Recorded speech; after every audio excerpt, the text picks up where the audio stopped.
David Litt, thank you so much for joining us today. Former Obama speechwriter, author multiple times over at this point, so that must feel good. You have a recent book that came out, Democracy in One Book or Less, How It Works, Why It Doesn't, and Why Fixing It is Easier Than You Think. And I think you have one that you can pop up and show us. Yes, this is, I can Vanna White my book. Here it is. You just keep American flag on it and everything. And we'll talk about that in a second, but I want to just go into a little bit of a preview of tonight, first debate of the 2020 election, presidential debate. You worked in the Obama White House, certainly town halls, big speeches you helped prepare for, these big nights, big events. What's going on in the background right now?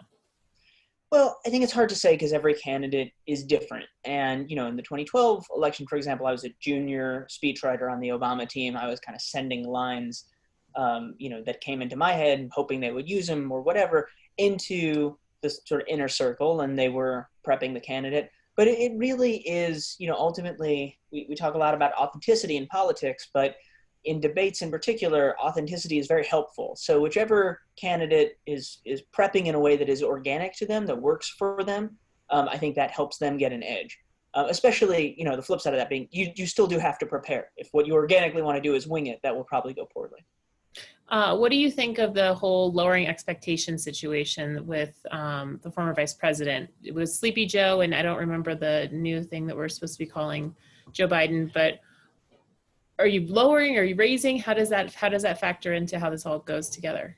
Well, you bring up an important point, which is that debates in theory should be about the American people getting to evaluate which candidate is going to make the best president, who's going to make the best decisions, who has the policies that are going to help you and your family. In practice, presidential debates are dog shows, but for people. This is not a good thing, but it is a reality that candidates of both parties live with right now, is that for the most part, debates get won or lost on the theatrical pieces. And so what you see in as part of that is this whole parade of stories trying to make it seem like you're going to lose the debate. So then if you just do okay, it seems like you won the debate. I don't know why that would make someone a better president if you can do that, but it's certainly the way that we're doing it now. When it comes to this debate specifically, I think the Trump campaign made a trade-off that they may end up regretting. We will see. For the last several months, they've been trying to tell their supporters, don't worry, we've got this thing in the bag because Joe Biden is, he's, what was it, Sleepy Joe. He's, he can barely string a sentence together. He's hardly a functional person. And they've managed to help hold on to their base during a pandemic by making people believe all these things about Joe Biden. On the flip side, they have really lowered expectations for a debate where a lot of people are going to be expecting a candidate who is not, able to function as a human being. And that's setting the bar extremely low. So I think these are all about trade-offs. I think this is one the Trump campaign may ultimately regret.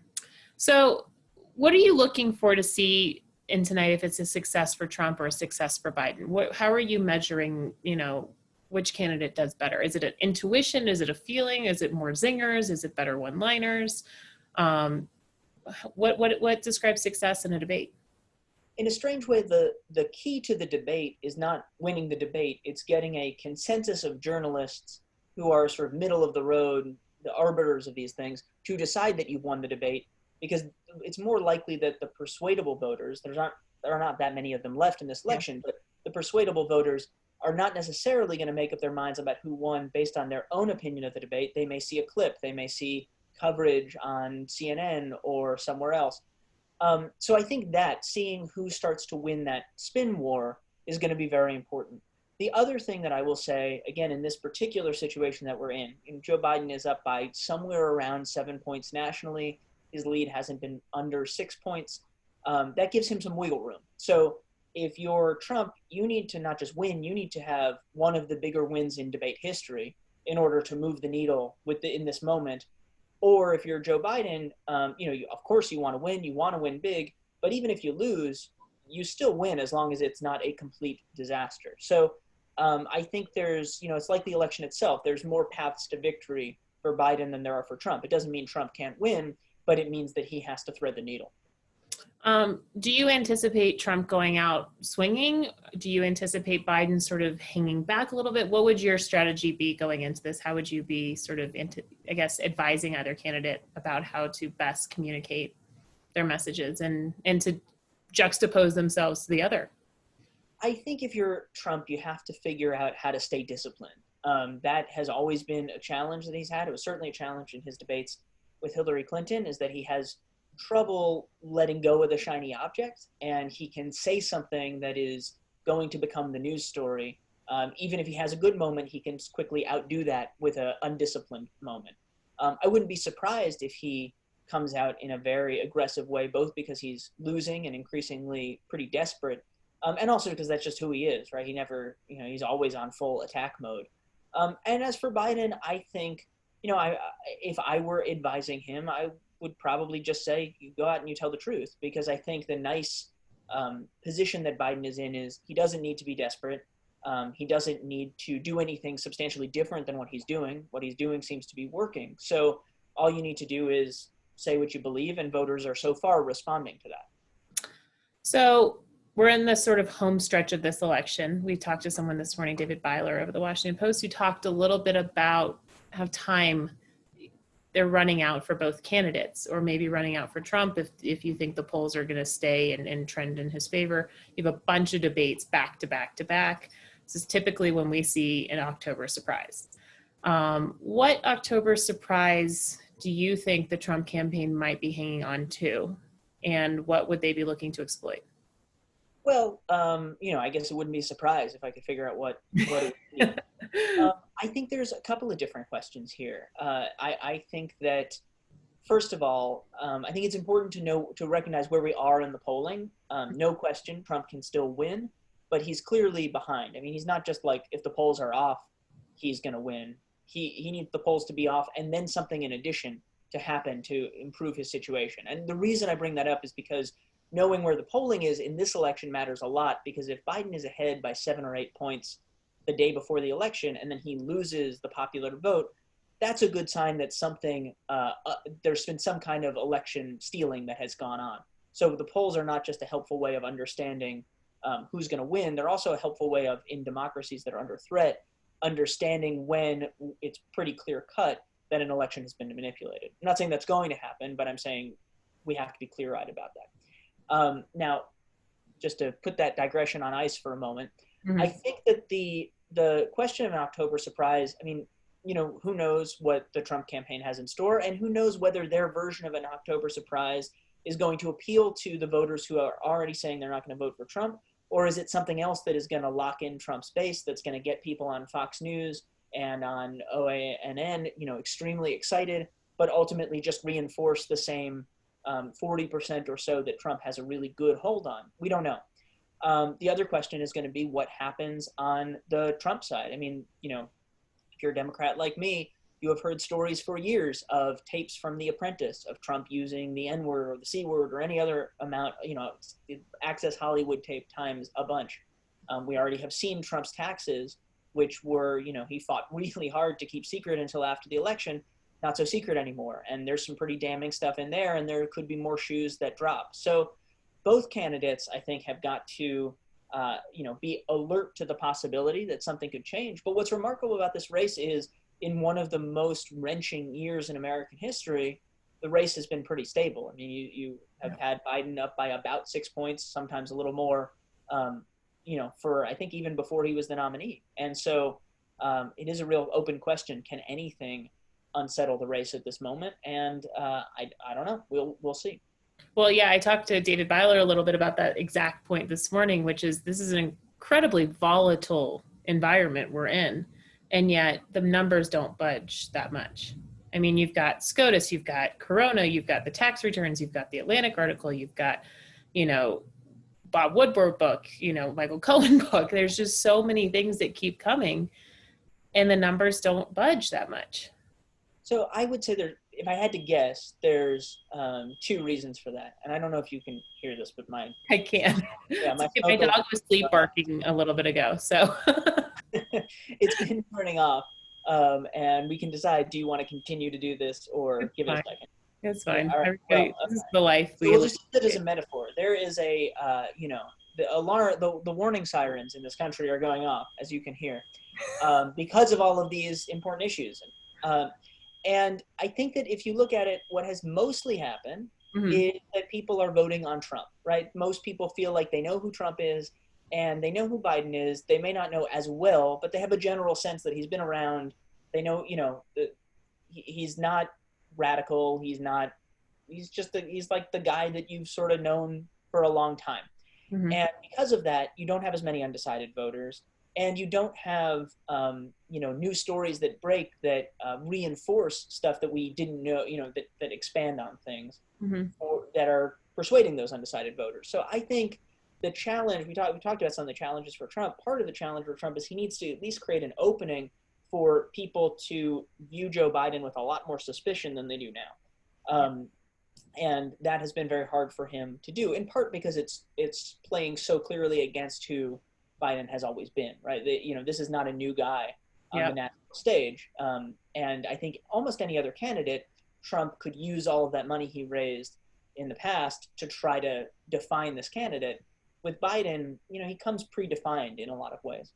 Well, it's the whole, he's a 40 some odd year career politician. Well, that in a strange way can either, for people who want to blow up the system can work against Biden, but also for the people that want to be suspicious of him, he's been out there for 40 years. Yeah, I think it certainly downsides, especially in a typical election, to having that long electoral track record. And I wouldn't be surprised if Trump tries to bring some of that up tonight. But Trump is a very good candidate to run against if you're the candidate of normalcy. Yeah. Even if his Biden's platform is quite progressive, he's saying let's make the country, let's build on what we've done in some pretty ambitious ways. But if you think about what he is, the argument that he is making now is basically, yeah, the last 40 years we didn't have a pandemic, we didn't have this unrest in our cities in this way. So if the question is, are we happy that Trump came in and has shaken things up, or do we want someone who's done this a little bit more and has more traditional experience? 2016, Trump's lack of experience was really a benefit to him. I think now, people have clearly decided that they're not fans. Some people really are, but the majority of America is not liking this approach. Yeah, there is a very solid base of people who are very much fans of that. Sure. Absolutely. So I'd love to shamelessly plug your book. Part of what we do over at PredictIt, I think, is we create an environment where people are, trading on what they think will happen. And so sometimes that forces people to consider their own, confirmation bias or their own biases, and sometimes even put their money against their own beliefs. And sometimes that sort of dials back the temperature on politics. And so we think that there's something really cool in there that we can work with. But your book, Democracy in One Book or Less, How It Works, Why It Doesn't, and Why Fixing It Is Easier Than You Think, which I feel like we've practiced this. Yes. Hours of, timing, getting the timings just right. We're at this crazy polarized time in the midst of a civil rights movement, pandemic. What's not working in the country? What do you fix? What do you think needs fixing? What are the first things? What's not working in the country? I guess my response would be, how much time do we have? But here's what I would say, where I think about all of it and what the book addresses, which is we have a representative government. That's always what I was taught, when I was growing up. And for most of American history, that has been truer and truer over time. So clearly, our government has not always been perfect. Our democracy has not always been perfect. But in your lifetime, in my lifetime, it was becoming more representative. And then that changed. And now in our lifetimes, our democracy is totally different than it used to be, and it's way less representative. You and I have a lot less power as American citizens, and a small handful of people have way more power. And that's true, not just because of one thing, it's true because of almost everything. How voting works, how much each vote counts relative to another, how the Senate functions, how campaign finance works, how we pay for campaigns, the basic schoolhouse rock, how does a bill become a law? In every one of these ways, we have changed the rules to make a small group of people more powerful and to make the rest of us much less powerful. So when we look at what's happening in the country, and we say, how come our leaders aren't doing what we want? How come our government is not representing us? The answer is we've redesigned it, often without our knowledge, so that it's doing what it's intended to do. It is acting in an unrepresentative way on purpose. So this book is about how that happened, but it's also about how we fix it, because we can fix it. We had Bradley Tusk on a while back. Really fascinating guy. I think you guys know each other. I think you were on his podcast, weren't you? I was indeed. Yeah, and he talks about voting and voting in primaries that I thought was really fascinating, how a very small portion of people vote in primaries and candidates tailor their messaging specifically to that small portion of people who vote in primaries. And so they're representing that small portion because that's who got them elected, as opposed to a broader swath of the public that maybe isn't as intense on specific issues. I thought that was kind of fascinating. That is true. I mean, that's certainly one element of what's happening, but I think it's important to recognize that even if primaries were totally reflective of the general election electorate, right? If a Republican who voted in primaries was no more or less conservative than a Republican who only votes in November. Even then, we're seeing this lack of competition, where we're seeing more bright red or deep blue districts, let's say in Congress, and fewer that are purple or competitive, where people want to appeal to the center. So the primary elections are one element of it, but I think it's also important to look deeper and say, there are real structural changes that have been made. And actually, while we're on the subject of primary elections, a lot of primaries and parties have actually seen it as a good thing that the primary electorate is so much smaller. So for example, in New York State, where I'm from originally, a couple of years ago, they had 2 different primaries on 2 different days to try to make it so that only the diehard, machine supporting people would show up for both primaries. You saw in Utah, if you get enough people at a small party convention, you can bypass the primary entirely. So parties, to a pretty alarming extent, have embraced rather than tried to push back on the polarization. Yeah. What other structural things? I mean, I always have people bring up term limits to me. I think, there are obviously inherent issues in changing any system like that. What other structural changes do you think would be the most important, and what do you talk about in your book that I haven't had a chance to read yet, but I will? Well, let me talk about some basic things that would work, and then let me talk about term limits, because they're a terrible idea, but it's an interesting one to think about.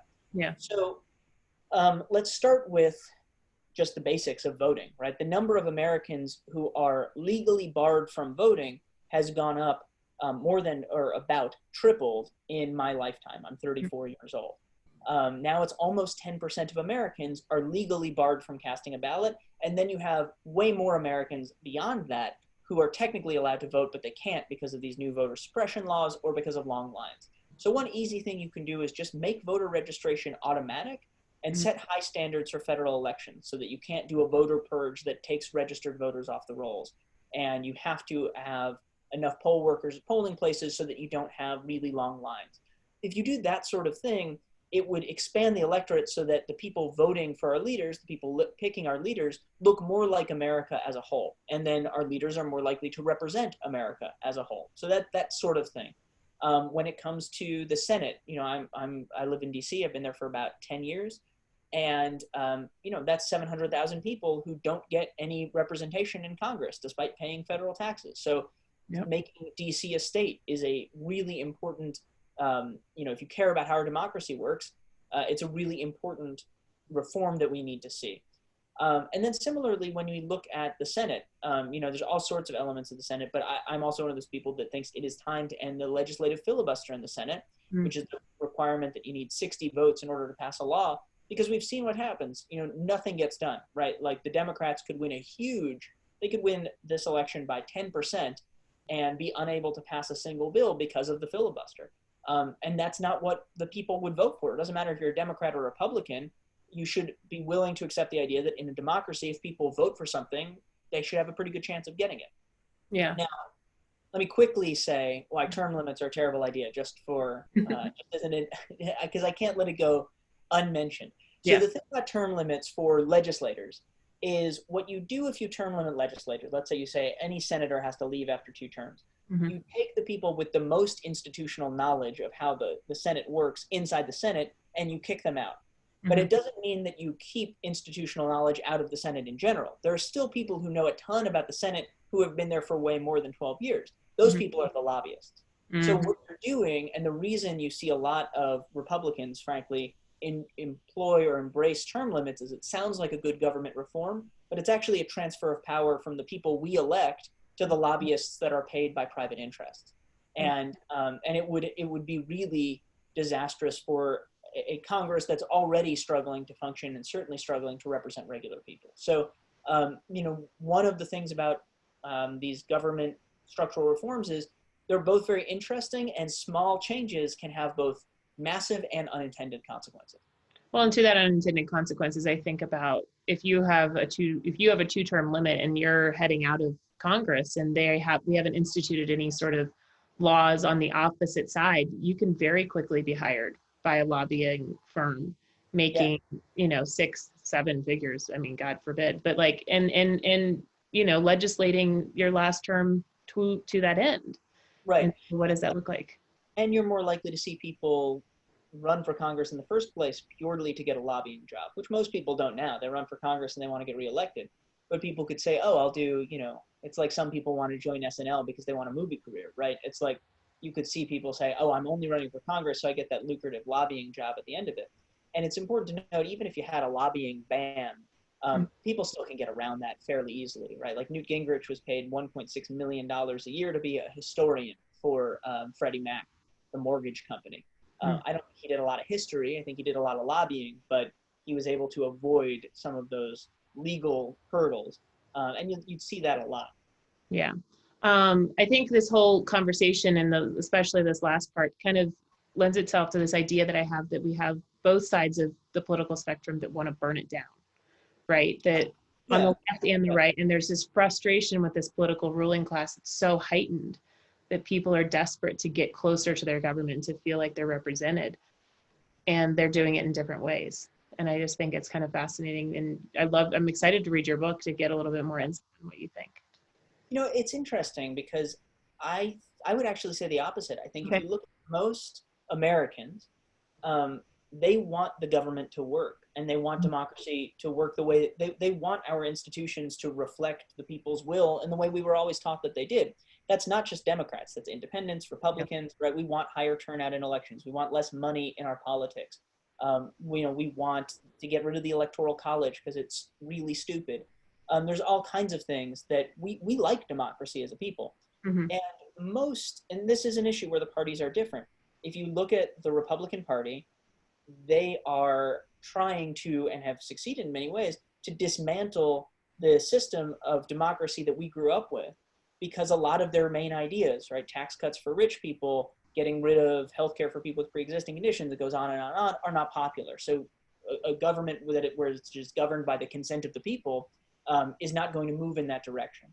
And among Democrats, you do see some people, I would say on the far left, who feel like our institutions are irredeemable, but the vast majority of the party is somewhere between saying we shouldn't fix our institutions because we're worried about breaking norms. They're what I would say is almost like too small C conservative, or people saying, and this is where I would put myself, if you want to keep our institutions, you have to make them work.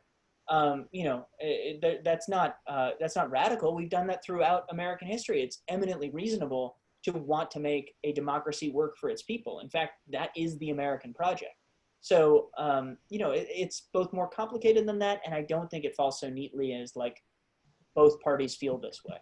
I think that's great. I always love hearing, information that sort of contradicts or underscores or, fleshes out some of the ideas that I have a little bit more. So thank you so much for that.